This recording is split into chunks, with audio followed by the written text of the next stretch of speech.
MPSC पेपरफुटी प्रकरणी गौरव पाटलाच्या वडिलांनाही चौकशीसाठी बोलावलंय।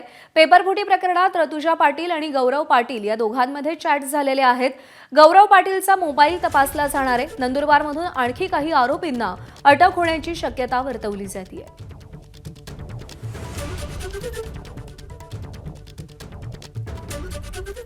महाराष्ट्र राज्य लोकसेवा आयोगामार्फत घेण्यात आलेल्या औषध निरीक्षक पदाचा पेपर लीक झाल्याचं एमपीएससीने मान्य केल्यानंतर मुंबई पोलिसांनी याचा तपास सुरू केला होता आणि सूत्राच्या माध्यमातून या तपासातून अनेक धक्कादायक अशा गोष्टी आता समोर यायला सुरुवात झालेली आहे। या प्रकरणात मुंबई पोलिसांनी ताब्यात घेतलेला एमपीएससीचा कक्ष अधिकारी गोपाल मराठे ही हा नंदुरबार तालुक्यातील असून त्यांनी एमपीएससी पूर्व परीक्षेची तयारी याच कौटिल्य अकॅडमीतनं केल्याचं समोर आलेलं आहे।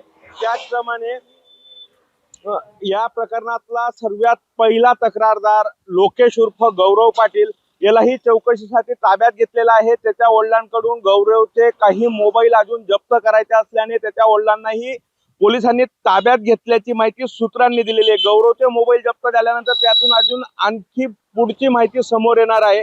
एकूणच या कौटिल्य अकॅडमीचा प्रवीण पाटलांच्या माध्यमातून औषध निर्माण शास्त्राचा पेपर किती विद्यार्थ्यांना दिला गेला होता आता हे चौकशीतनं समोर येणार आहे।